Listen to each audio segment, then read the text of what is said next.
Bonne journée, docteur. Je donne la parole à Bernard Delorme, responsable de l'information des patients et du public à l'ANCM, donc l'Agence nationale de sécurité du médicament. Bonjour Bernard Delorme. Oui, bonjour. Alors, justement, réponse.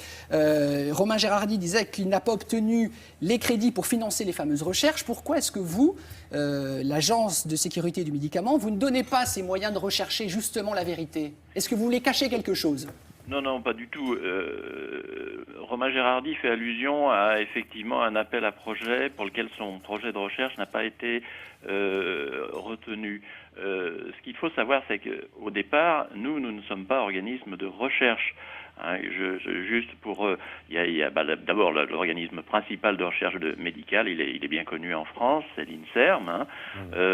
Donc c'est pas notre vocation première. Alors en revanche, c'est vrai que dans notre champ de compétences, nous avons lancé des appels à projets, mais qui sont des appels à projets compétitifs, qui sont ouverts. Hein. C'est pas du tout quelque chose de... En d'autres termes, vous avez considéré que les projets de M. Gérardi étaient insuffisants par rapport à d'autres. Il y a une compétition. Oui, alors c'est-à-dire, moi, simplement pour resituer quand même notre champ d'intervention, hein, l'Agence nationale de sécurité du médicament a une triple mission en matière de vaccins.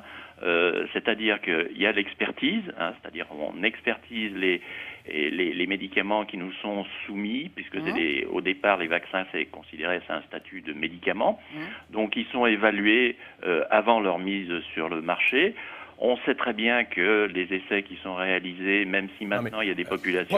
Bernard Delorme, pardonnez-moi, parce que les gens nous regardent, nous écoutent. Oui. Concrètement, il y a environ 1000 cas, voire plus. Qu'est-ce que vous répondez à ces gens qui font une grève de la faim? Et à partir de combien de malades vous allez considérer que l'aluminium est nocif? C'est ça la question. Alors, si vous voulez, on peut reprendre les choses dans l'autre sens. Hein. C'est-à-dire que vous avez tout à l'heure évoqué la grande diffusion de l'aluminium dans les vaccins. Vous avez parlé effectivement, vous avez bien cité tous les vaccins qui en contiennent ou qui en contiennent pas. Chaque année, il y a 35 millions de doses qui sont administrées en France. C'est assez stable depuis une dizaine d'années. Vous avez bien évoqué qu'il faut enlever la grippe. Alors, c'est pas qu'il n'y a pas d'adjuvant dans les vaccins antigrippaux, mais c'est un vaccin qui est particulier, qu'on renouvelle tous les ans, qu'on met un petit peu à part. Maintenant, sur les vaccinations qui sont recommandées, il y a une douzaine de vaccinations recommandées. Ça représente à peu près 25 millions de doses chaque année. C'est exact, effectivement, que les 3/4 contiennent de l'aluminium. Il y a grosso modo juste le vaccin rougeole, oreillon, rubéole qui n'en contient pas.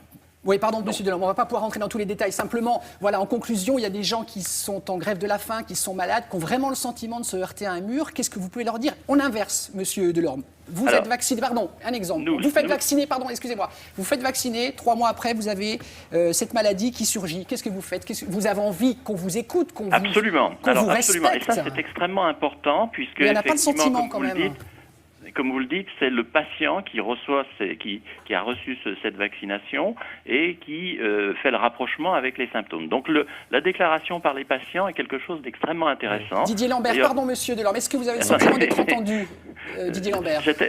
Oui, mais justement, monsieur Lambert peut en parler, puisque nous avons collaboré quand même pendant de longues années avec l'association 3M, c'est-à-dire qu'il nous a remonté un certain nombre de cas de myofasciite à macrophage, donc que nous avons recueillis, que nous avons analysés. Il y a actuellement, je crois, dans notre base, 281 cas qui ont été parfaitement documentés. Je pense qu'on est devant ce qu'on appelle des signaux faibles, c'est-à-dire par rapport... Alors, pardon, monsieur Lambert, il fait non. Notre invité fait non. Répondez. Bah, effectivement, nous avons... Non, il faut laisser répondre. Pardon, il faut laisser répondre. Effectivement, nous avons collaboré, nous avons joué le jeu avec ce qui était l'AFSAPS à l'époque, l'Agence du médicament. Effectivement, nous avons fait remonter. Ce sont les patients qui font remonter, c'est pas le corps médical, parce Absolument. que le corps médical n'est pas au courant, le corps médical n'est pas informé par l'agence. J'ai eu accès à des documents confidentiels de l'AFSAPS où le nombre de patients, de personnes concernées, c'est 300 et quelques. Et il était écrit très précisément que ce n'était pas un problème de santé publique du fait de ce nombre. En gros, vous n'êtes pas assez nombreux pour intéresser. Je reviens sur l'histoire de la forêt et du bosquet. Je reviens sur laissez finir, l'histoire. M. Delorme, vous aurez le droit de La répondre. NSM nous dit, regardez ce bosquet, il y a quelques arbres. Nous, on dit, regardez la forêt, c'est quelques dizaines de milliers de personnes. Le problème avec la NSM, il est là, en partie. Parce qu'après, je pense qu'il y a d'autres problèmes éventuellement derrière. Mais Monsieur Delorme, je pense qu'on lui fait jouer Delorme, d'un mot. un rôle qui n'est pas le sien. Je je vous ai parlé quand même, c'est important qu'on prenne cette notion de signaux faibles, hein, puisque...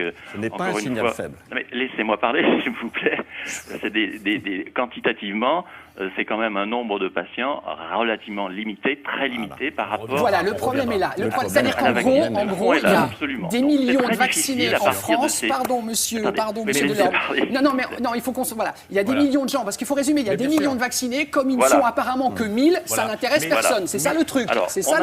Alors, le problème, c'est qu'actuellement, il y a un chaînon manquant, et M. Gherardi l'a bien expliqué, c'est-à-dire qu'on a une cicatrice vaccinale d'un côté, mais on n'est pas capable de faire le lien avec les symptômes dont se plaignent les patients.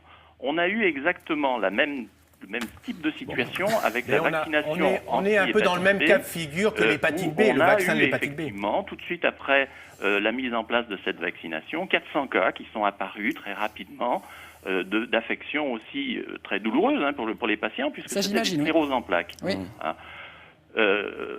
C'était un signal qui était suffisamment alarmant, même si par rapport à le nombre de patients vaccinés c'était faible, pour être pris en compte. Donc, ça a été analysé. On a mis pratiquement 10 ans pour arriver à disculper complètement la responsabilité du vaccin contre l'hépatite B de la responsabilité de la survenue de ces scléroses en plaques.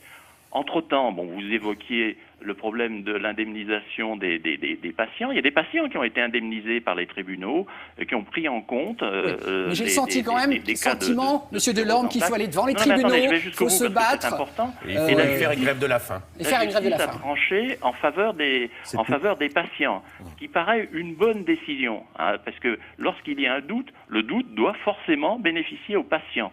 Ouais, donc ça, c'est extrêmement important. Monsieur Delorme, pardon, je suis désolé. C'est important de pouvoir pour conclure, vraiment.